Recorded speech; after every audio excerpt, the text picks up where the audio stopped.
Ang pamilya namin, lahat kami ay mga manunulat ng nobela. Hanggang sa dumating ang katapusan ng mundo. Nagising ang pamilya namin sa iisang kapangyarihan. Kaya naming ipatawag ang mga bida sa mga sinulat naming kwento para iligtas kami. Itay, yung bida sa kwento mo. Wag na. Baka paglabas nila, kami pa ang gawin nilang ensayo. Swerte na tayo kung hindi.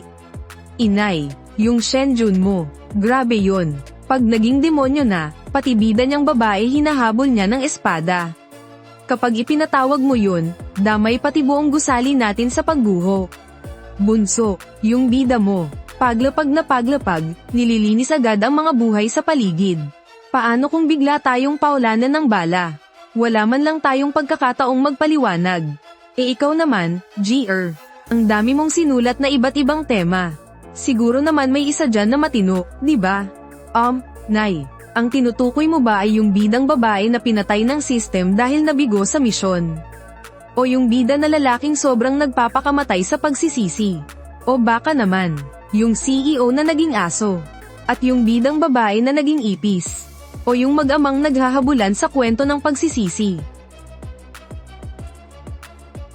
May oras pa kaya tayong sumulat ng bago ngayon? Sisiguraduhin ko, sa pagkakataong ito, susulat ako ng bida na sobrang lakas. At napakabait na bida sa isang cultivation novel. Pagkatapos magising ng kapangyarihan, ang mga bida na kasalukuyang sinusulat ay hindi maaaring gamitin. Ibig sabihin, hindi sila pwedeng ipatawag. Ang mga tapos na nobela lang ang pwedeng ipatawag na bida. Hindi pwede ang mga hindi pa tapos na kwento. Ang mga ipinatawag na bida ay hindi kontrolado ng manunulat. At random ang timeline nila. Maging maingat sa pagpapatawag. Hay nako, akala ko ay swerte na, yun pala. Kamatayan ang hatid nito. Bahala na, tapusin na natin to. May mga zombie na kumakatok sa pinto. Siya. Papasok na siya. Array.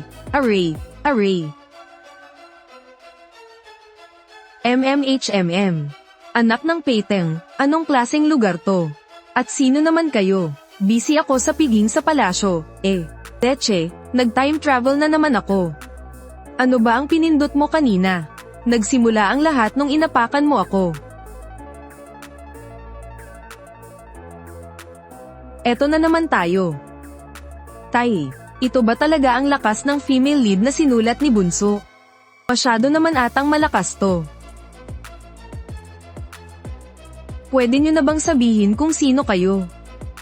Anak, hindi pala, Miss Ye Jiuj. Isang malaking pagkakamali lang ang lahat ng to.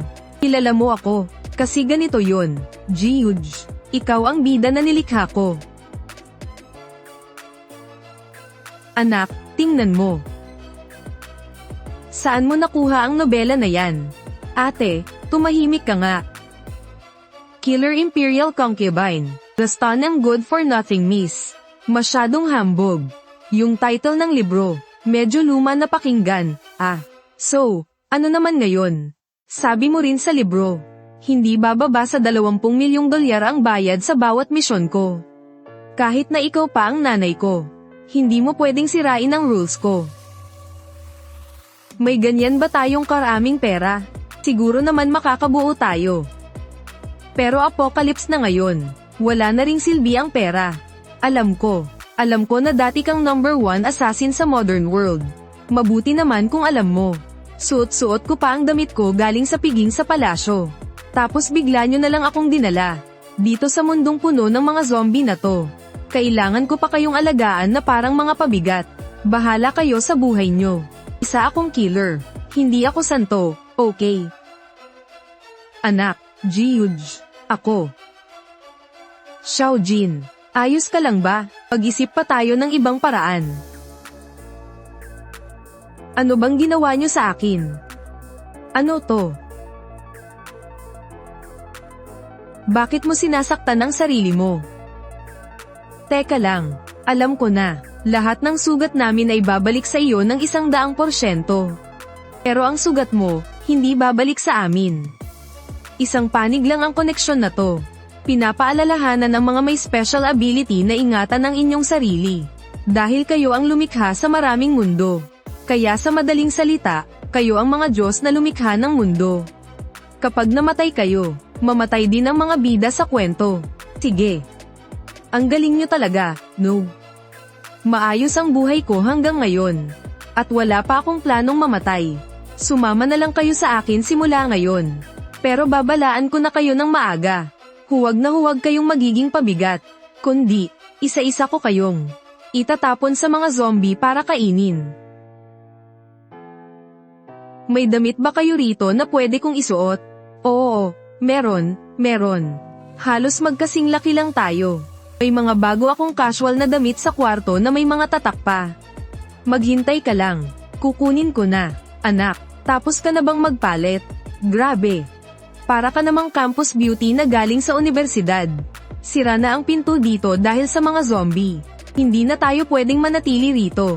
Malamang ubos na rin ang mga paninda sa mga mall sa paligid. Ang pinakamagandang gawin ngayon ay pumunta sa base ng mga tao na binuo sa mundo ninyo. Tama ka, sabi sa internet, pagkatapos ng pagdating ng katapusan ng mundo. Maraming tao ang nagising at nagkaroon ng iba't ibang kapangyarihan. May mga malalakas na taong may kapangyarihan na ang nakabuo ng mga safe zone. Basta sumali ka lang. Sa paggawa ng mga misyon, makakakuha ka na ng mga supply. Ang pinakamalapit sa atin ay ang safe zone sa syudad ng S. Oo, tama. Nalinis na nila ang mga zombie doon. Kumuha ako ng sasakyan, at nakahanap din ako ng ilang baril. Kung hindi mo alam gamitin, ituturo ko sa iyo. Teka lang, ikaw na lumaki sa modernong China bilang isang ordinaryong tao. Marunong kang gumamit ng baril. Oo naman, para mabuo ko ang karakter ninyo. At ng iba pang mga killer at agent na babae. Nanood ako ng napakaraming pelikula. At para maramdaman ko ang vibe, lumipad pa talaga ako sa ibang bansa para mag-aral magbaril.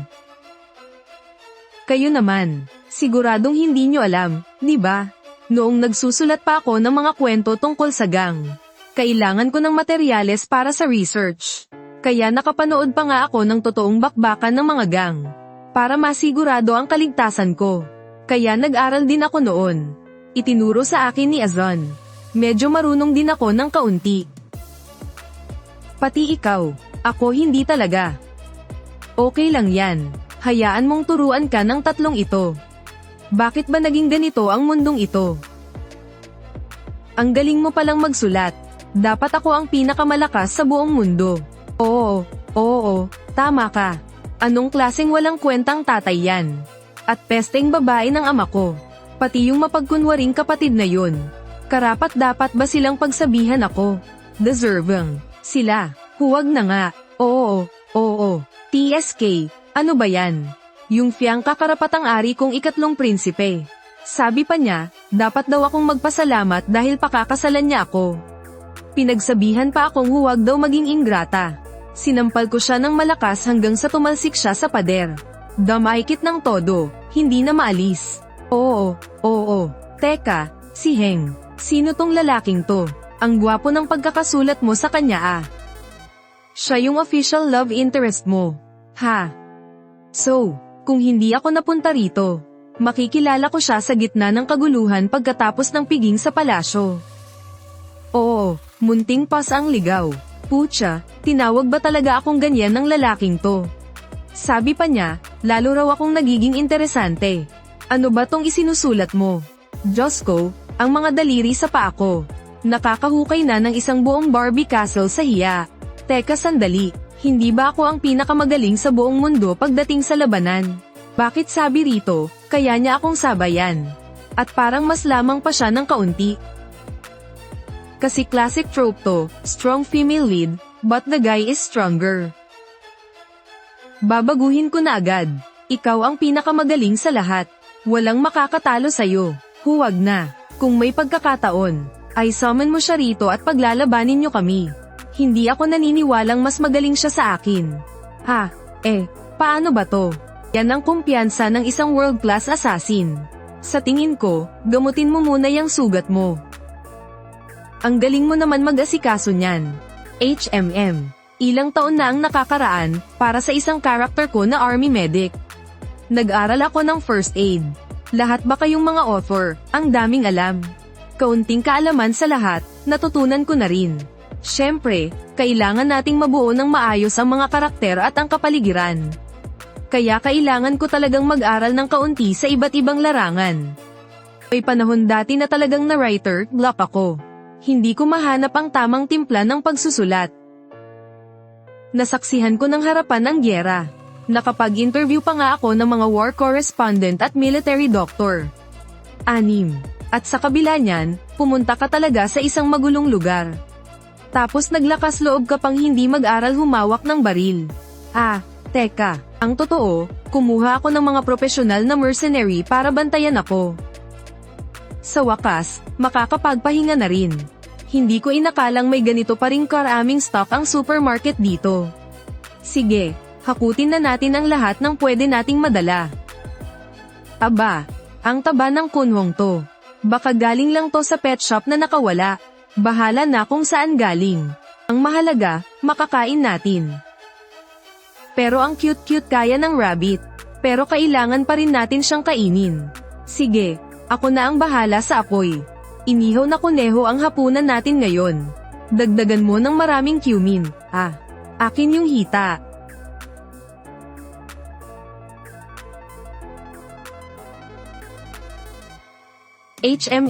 Ang sarap. Hindi ko inakalang makakakain pa ako ng mainit na inihaw na karne sa gitna ng katapusan ng mundo. Pwede na akong mamatay ng maligaya. Ano bang pinagsasasabi mo riyan? Kumain ka na lang ng kumain, sige na. Magpahinga na muna kayo, matulog na kayo. Ako na ang magbabantay sa unang shift ngayong gabi. Huwag na. Ako na ang magbabantay. Buong araw kang nagmaneho kanina. Siguradong pagod ka na. Magpahinga ka na, bilis. Sige, kung yan ang gusto mo. Magpapahinga na muna si Papa. Bukas, ako naman ang magmamaneho. Sige. Ate, gising. Bunso, bakit ba? Ang lalim na ng gabi Sabi ni Ate Giuge, may mga taong may masamang balak na nakapasok daw dito. Ano? Boss, sabi ko na nga ba, may mga tao rito Siguradong marami tayong makukuhang pagkain dito. Hehe, tignan mo naman yang mga babaeng yan, ang ganda. HMP. Ang lakas ng loob nyo, pinatay nyo ang mga kapatid ko. Masyadong madaldal. Patayin nyo yan. Mga walang kwentang trick lang yan. Ang bilis niya. Isa siyang esper o may kapangyarihan. Mag-ingat kayo. Ayos lang ako. Panoorin nyo to. May mga baril ang mga to. At sobrang brutal pa nila kung umatake. Lintik naman, bakit hindi man lang sila nag-intro o nagdaldal muna? Diretsong patayan agad. Sino namang nagsabing kailangan pa ng intro? Hindi mo ba alam na ang mga kontrabida, namamatay dahil sa kadaldalan? So what kung may baril kayo? Sugod, patayin nyo sila. Bakit puro mga esper ang grupo na to? Napapansin mo ba, para silang mga tandang sumusugod ng patalon-talon? Huwag kang ang mag-joke sa ganitong sitwasyon. Wala na akong choice, ito na lang. Bossy Maggot, Cockroach Heroine. Ilan ang kailangan mong ipatawag? Ngayon na ang oras ng sagupaan. Bahala na. Heto, tikman nyo ang matinding mental pollution ko. Sugod, hukbong insekto. Anong klaseng halimaw to? Puro mga insekto. Teka, hindi ba ikaw ang nagpatawag sa kanila? Bakit ikaw yung unang nasusuka? Ang kadiri naman ng kapangyarihan mong yan. Ang mahalaga, mananalo tayo. Umalis kayo, layuan nyo ako. Nakakapasok ang init. Pumapasok sila sa bibig ko. Shen Tingji, ano bang klaseng kabaliwan ang sinusulat mo? Pamatay ka na. Xiao, hayaan mo na lang. Huwag kang matakot. Huminga ka ng malalim, gaya ng itinuro ko sa iyo noon. Kalabitin mo ang gatilyo. Okay na, Xiaoxi. Tumingin ka sa akin, huminga ng malalim. Ligtas na tayo. Uminom ka muna ng tubig para kumalma. Punong-puno ng mga tao ang lugar na to. Ang daming ipis at uod sa sahig. Sobrang nakakadiri. Huwag na muna tayong magtagal sa bodega ngayong gabi. Doon na lang tayo sa kotse makisiksik para matulog. Pero, hindi ko inakalang ganito pala ang pamilya nyo. Akala ko ay 4 na pabigat lang ang dala ko. Hindi ko inasahan na pagdating sa bakbakan. Ang liliksin nyo palang lahat. Maaasahan din pala kayo. Ilang beses na akong nagsulat sa harap ng computer ng mga eksenang mas madyugo. At mas malupit na labanan ng mga killer. Kahit nakapikit ako, kaya kong gumawa ng mga madugong labanan. Pero noong ako na mismo ang bumaril at pumatay. Sobrang bigat pala talaga sa pakiramdam. Xiaojin, uminom ka muna ng tubig. Normal lang yan sa unang beses, huwag mo nang isipin. Bakit ikaw, hindi ka nasusuka? Napakahusay mong humawak ng baril. Isang ordinaryong manunulat lang sana. Pero sa harap ng mga taong may kakaibang kakayahan, nagagawa mong manatiling ganito kakalma. Siguradong hindi ka lang basta-basta. Malaki nga ang naitulong ng mga ipis at uod na yun. Pero Shen Tingji, ano ba talaga ang laman ng utak mo? Paano mo nagagawang magsulat ng ganyan kadiri? At ganyan kakakaibang bida? Ate, pakiusap, tumigil ka na. Gawa-gawa ko lang to nung wala na ko sa sarili. Kasi nung nakaraan, sobrang baba ng traffic nung libro ko. Pinabayaan ko na lang ang lahat, bahala na. Tapos biglang uminag ang utak ko. Ang naisip ko, sige, susulat ako ng story na ikakatrauma talaga ng mga readers. Pero sino ba namang mag-aakala na magkakatotoo pala tong mga to? Tara na, mukha ka namang okay pa. Tulungan mo ko ibalik tong mga gamit sa sasakyan. Ate, yung CEO shrimp na ipinatawag mo. Ano balak mong gawin dun? Anong magagawa ko? Kahit na sila yung bida sa kwento. Pero tignan mo naman, naging ganyan na itsura nila. Hindi ko naman sila pwedeng ibulsa lang. Tapos isama sa biyahe, di ba?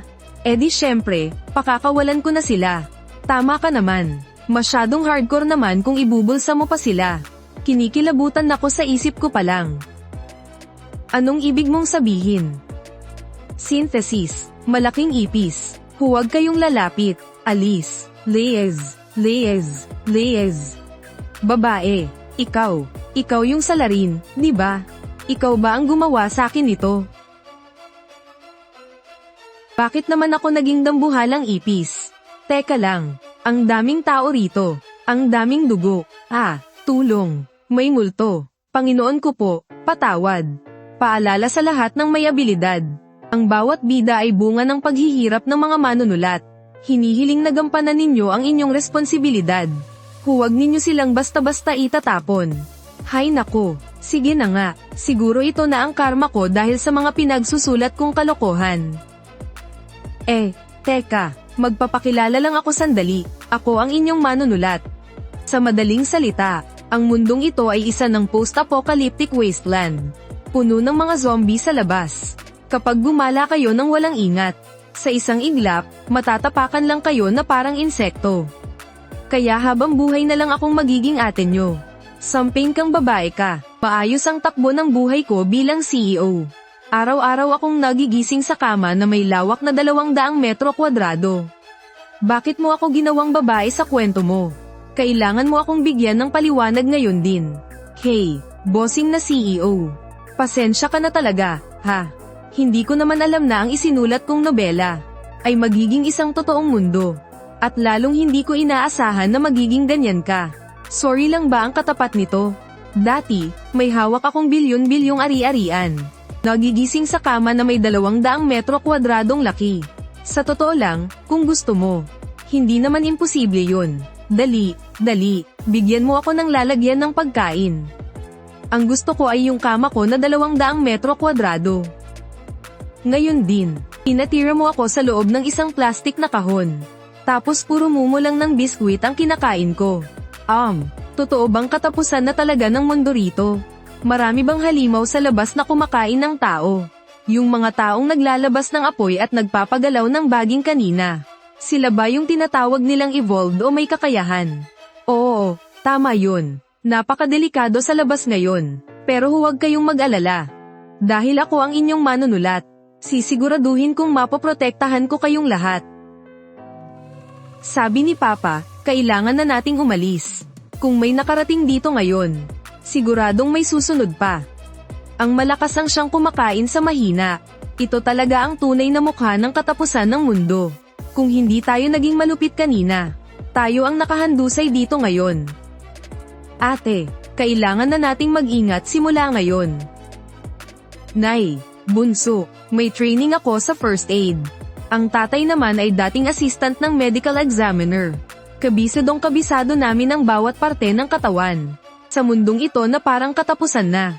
Dapat alam mo kung paano patumbahin ang kalaban sa pinakamadaling paraan. Tama, halimbawa na lang ang parteng to. Carotid sinus. Kapag hinampas mo yan ng malakas gamit ang mabigat na bagay, mawawalan agad ng oxygen ang utak nila sa loob ng ilang segundo. At mawawalan sila ng malay. Tsaka yung sa ibaba ng tuhod.